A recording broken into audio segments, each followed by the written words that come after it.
After a year and a half on the campaign trail, former First Lady, New York Senator, and presidential hopeful Hillary Clinton finally came to the realization that so many other Democrats had months before that she'd never beat Barack Obama for the party's nomination.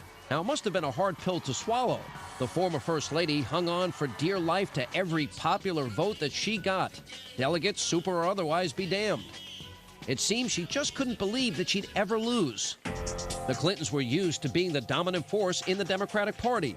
Bill's two-term presidency and Hillary's 8 years as New York Senator kept the dynamic duo in the media spotlight and in the political driver's seat for the better part of 2 decades. I, William Jefferson Clinton. It all began when Arkansas's first family became the country's first family back in 1992. Now, from the beginning of Bill Clinton's first term in the White House, friends and foes alike believed that Hillary's political aspirations and considerable influence with her husband would amount to a, quote, co-presidency. And Bill Clinton was his wife's biggest fan. Early on, he allowed Hillary to spearhead a health care reform package. Hillary Care, of course, was a disaster. But when it came to the First Lady, loyal Democrats followed the president's lead. As we all know, Slick Willie was dealing with his own problems. The Clinton White House had more than its share of what should have been career-ending scandals. But as far as the Democrats were concerned, the Clintons could do no wrong. So despite Monica Lewinsky and Whitewater, Travelgate, and impeachment proceedings, in the eyes of their own party, the Clintons remained the quintessential Teflon couple. Even after their disastrous departure from the White House, Bill and Hillary were still Democratic royalty, and they knew it. Beltway insiders never wondered if Hillary would run for president, but when she would run for president.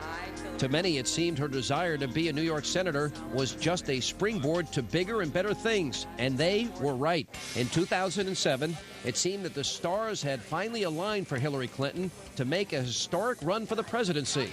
Being a woman and a political star, the Democrats had high hopes for her chances to bring back a Clinton to the White House.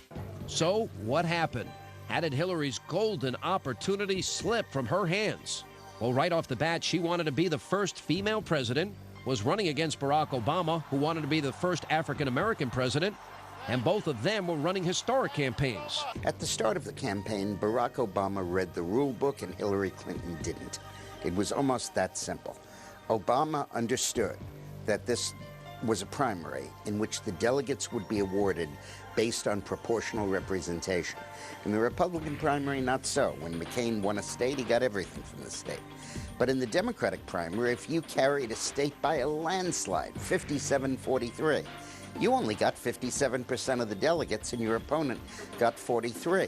And Hillary didn't understand that. She put all of her effort and all of her energy into the early, big primary state. Despite delegate miscalculations, Hillary still believed she was a shoo-in.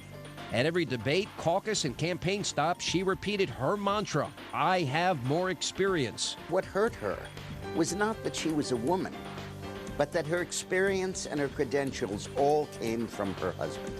When Hillary became an attorney at the Rose Law Firm, when her husband became Attorney General, and she made partner when he became governor, and she got health care when he became president.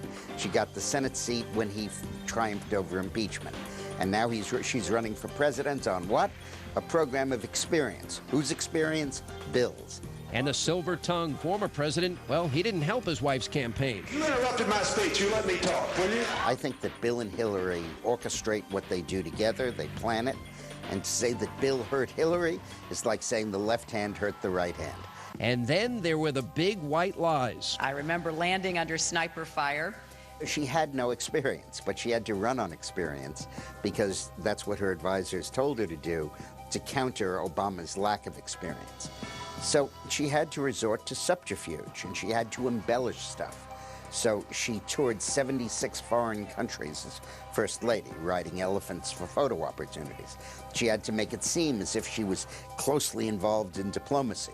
She went to Ireland, and the only thing she wrote about in her memoirs was that the women gave her a teapot that she still has, but she had to make it like she was orchestrating the peace process. She went to Bosnia on a completely ceremonial mission, but she had to make it seem like she was under fire. And she got caught. But Hillary's campaign insisted she was being treated unfairly by the media. I don't think media bias played a large role in this campaign. What played a role in the campaign is that Hillary's fundamental strategy, her fundamental reason for running, was her so-called experience, and that turned out to be a negative in a Democratic primary. In the end, it was a litany of missteps that undermined the woman who thought that she couldn't lose. If Hillary had done anything right, she would have won this nomination.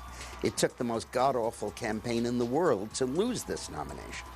Had she not run on experience and instead run as the candidate of change, everybody would have bought that this was the first woman running and was obviously a change. Look at her. You could see that this was a change.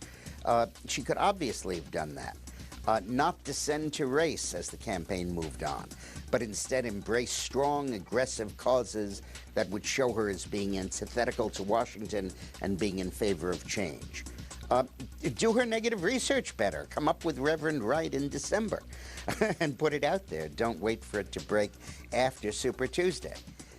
Raise her money online, which she could have done, so that she has donors that keep giving her money afterwards, and she can just click her mouse and reload her money. Had she done any of these things right, she would have won. But for the woman who should have been president, the epic journey is now over. With cheers of "Yes, we can" ringing in their ears, America's first couple has exited stage left. So how will America remember the Clintons now that their time seems to have passed? Will Bill Clinton's legacy be forever tarnished by what has happened in the last 6 months? And will Hillary Clinton be the woman who came so close, or the woman who let it slip through her fingers? Well, only time will tell how we will remember the man from a place called hope.